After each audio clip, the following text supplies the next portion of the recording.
Okay, so supposedly the fan that Nick Sirianni was yelling at reveals what was actually said. Plus, this new Haason Reddick update is crazy. But that's not all. Jalen Hurts continues to audible more and more every game. Is it good or is it bad? We also talk about Vic Fangio learning how to use Bryce Huff the right way. And we're not the only one who thinks Cooper DeJean and Quinyon Mitchell duo will be special. They believe it too. What is going on, everybody? I go by Philly Mike, and this is the Philly Tall Podcast. If you enjoyed today's video, be sure to hit that like button, subscribe to the channel, and turn on that notification bell so you don't miss the videos. So let's start today's video off by talking about the Haason Reddick developments. Brendan Deeg tweeted, if the Jets trade Haason Reddick to an NFC team, which is looking very likely at this time, aka the Lions, the conditional pick the Eagles acquire will be a 2026 second-round pick per Josiah Anderson. Remember, a couple days ago, he fired his old agency and signed with Drew Rosenhaus, who's a bigger name in the signing business. That being said, when the Eagles traded him to the Jets for a third-round pick that could move to a second, depending on if he played a certain amount of snaps and or got 10 sacks, that was off the table due to the holdout. But Howie Roseman had some extra fine print in there where it said, if you trade him this year to a NFC team due to whatever reason, we still get that conditional second round pick for 2026. Shout out to Howie Roseman. Moving on to a Fran Duffy breakdown on Jalen Hurts in two critical situations. Both he audibles. One turns good, one turns bad. But I see why he did it, and he's starting to audible a lot more. Is that a good thing where he trusts and understands the offense, plus he's reading defenses and making the right checks at the line? Or does he not trust the play calling? Let me know in the comment section. Let's look at the sequence now at the end of the second quarter. This results in the Rodney McLeod field goal block, return for a touchdown by the Cleveland Browns. The only touchdown the Browns would score in the game. Now, the Eagles move the football. They get into plus territory. It's 1st and 10. Jalen Hurts drops back. He hits a slant route to A.J. Brown. He goes for 9 yards. Now, the Eagles decide, even though they've got all 3 timeouts, they're not going to use a timeout. So precious seconds are ticking off the clock now, and they get up to the line of scrimmage, and this time they're going to throw a quick little swing pass to Saquon Barkley on 2nd and 1. Now, my guess, and I don't want to get inside Saquon's head, but my guess is he's trying to get out of bounds and stop the clock here to try and see if they can preserve more time to try and score a touchdown. In doing so, he runs what the referee determines to be short of the first down marker. Now, the spot wasn't great, but he gets marked down short, so that brings up 3rd and 1. And you can see here, Jalen Hurts at the line of scrimmage, he sees that this is going to be a cover 0 blitz. He sees there's no safeties deep in the middle of the field, so he changes the play. And you can see him motioning to all of his receivers, everybody up front, hey, we're going to run a version of all go special. And he's going to have this wide open. This is going to be here for Jalen Hurts if he's got enough time. Devontae Smith crosses the DB's face. He's going to work towards the post. This should be there for a big play and a chance at a touchdown, but the protection does not hold up. You can see that the sack is made there by Jeremiah Owusu-Koramoah. Saquon Barkley misses the block there, which has been uncharacteristic because Saquon's been so good in pass protection over the course of this season, but he misses the block on JOK. Jalen Hurts goes down. Settle for a field goal, blocked by Myles Garrett, returned for a touchdown by Cleveland. Momentum swing there in favor of the Browns. I find it interesting because that was supposedly the play Nick Sirianni called on 3rd and 1. Obviously, Jalen Hurts changed the play, and it didn't work out. But as Fran Duffy said, that block holds up. That's a touchdown to Smitty. Again, I saw this screenshot floating around on Twitter talking about, of course, this is Nick Sirianni's 3rd and 1 play. A pass and all goes. Come to find out, it was Jalen Hurts audible, and it would have worked, just missed it by a second. I would like one of these goes to be a hot route in case the all-0 blitz, like Jalen Hurts knew, was getting there due to a misassignment. Shout out to @PhillyTruther on Twitter for this screenshot. Another thing that caught my attention today was Vic Fangio speaking. I didn't get to hear it all, but I will listen to it later. Jeff McClain tweeted, Fangio offered context on Nick Sirianni saying called a failed play on defense. Sirianni said be alert for this on a 3rd and long, possible check down. Not he called the play. Said Sirianni's involvement isn't much different than he had with other head coaches. Again, we saw this last year, Nick Sirianni taking the blame when it really wasn't his fault for certain situations, according to other players and stuff. Fangio says he never called a play. He just mentioned, watch out for the check down in the situation. That's all. Anyways, got nothing really bad to say about the defense, although we know the Browns' offense is no good. 5 sacks, absolute lockdown in key situations, not allowing a touchdown through 4 quarters is always good to see.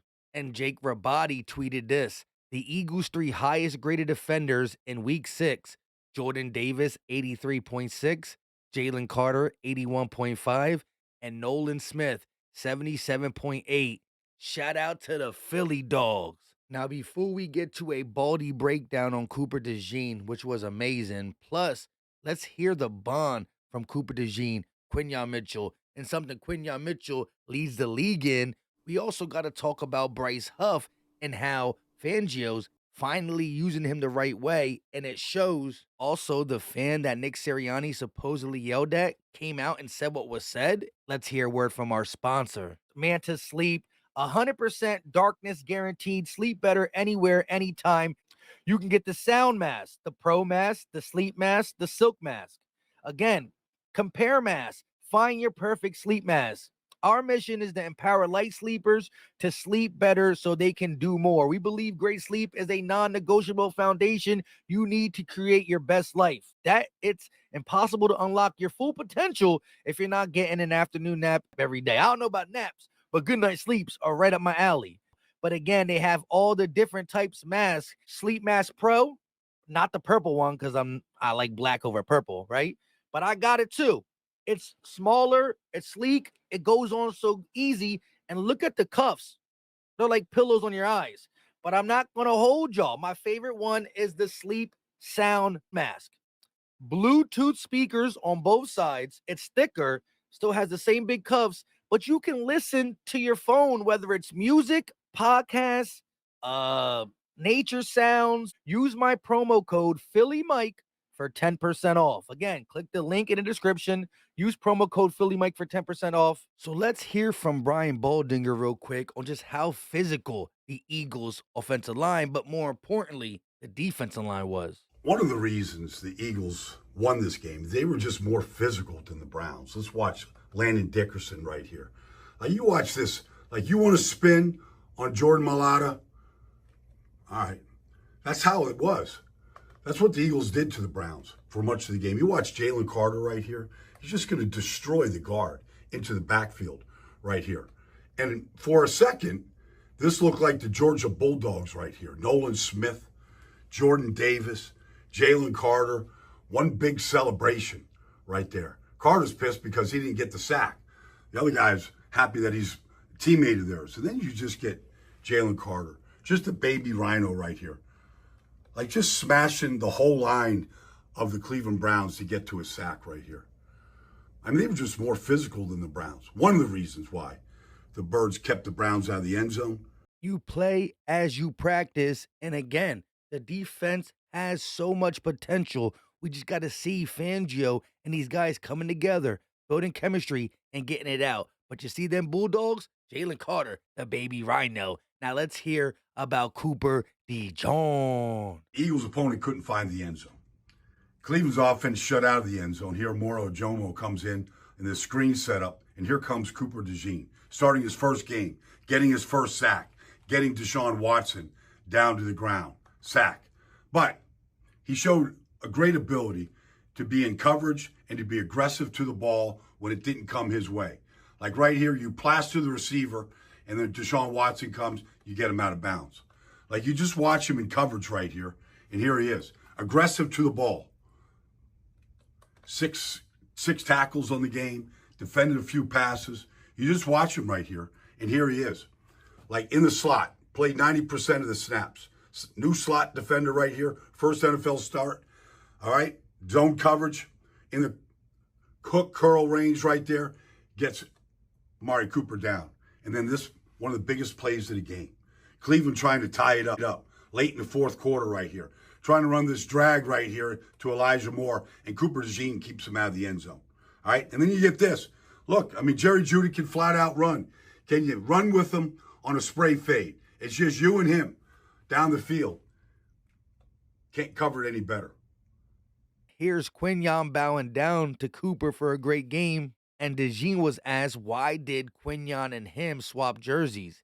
He said, "We came in together, same position group. It was our first game starting together, so it was a special moment." I absolutely agree, and this is just the beginning. Now going to Quinyon Mitchell, Thomas R. Peterson tweeted, "Quinyon Mitchell is tied for the highest forced incompletion percentage amongst all cornerbacks when targeted, 30%. I asked y'all how long until Quinyon's considered a top 5, top 3 corner. It might be this year. Moving on to the Nick Sirianni debacle, which he low-key apologized for, but according to this fan from Reddit, if you believe it, I was hoping to get around to this sooner, but it just did not happen. I am the fan who Sirianni yelling at the end of the game was directed to. I am hoping to provide some context because it was actually awesome. There I was in section 138, row 2, seat 4, first play of the game was a 5-yard run to Barkley.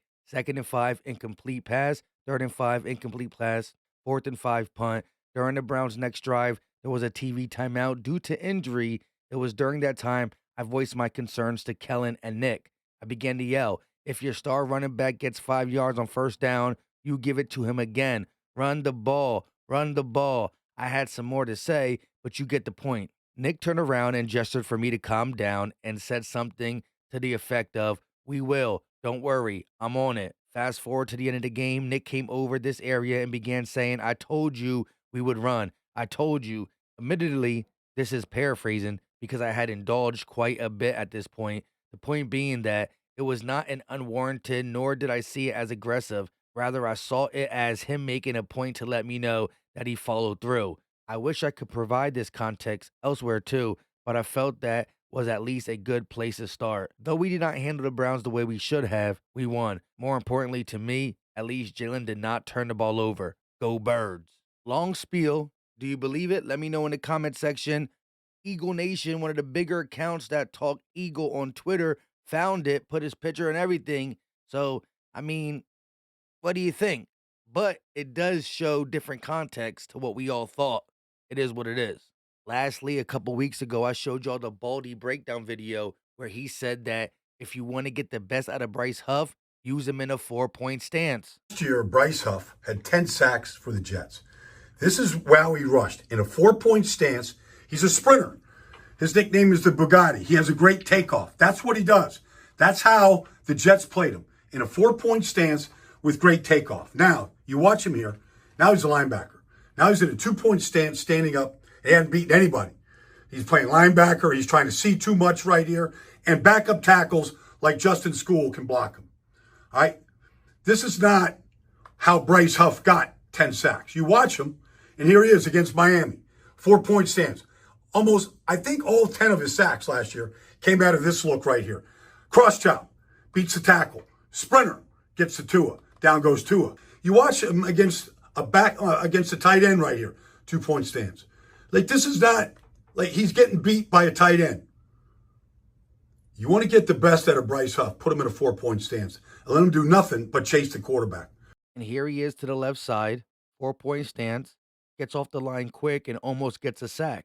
Next play, 4-point stance. Watch how fast he gets off the line, goes outside, forces Watson to step up, and he gets sacked by Jalen Carter. Now I bet people are going to say he can only do the outside rush. Watch this cross chop from the 4-point stance. As Baldy said, he's named a Bugatti for a reason. He's fast. Take off, inside chop, almost gets it, but he throws the ball. He absolutely won his rep. I'm still concerned for his run defense, and I'm not saying jump back on the wagon, but it's a good sign to see from Bryce Huff. With all that being said, I go by Philly Mike, and this is the Philly Talk Podcast. Click the link in the description.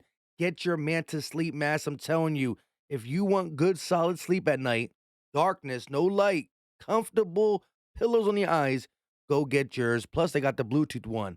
Also, drop a comment. I love hearing from y'all. Again, it inspires videos. Muscle up if you got nothing to say. And on that note, we out.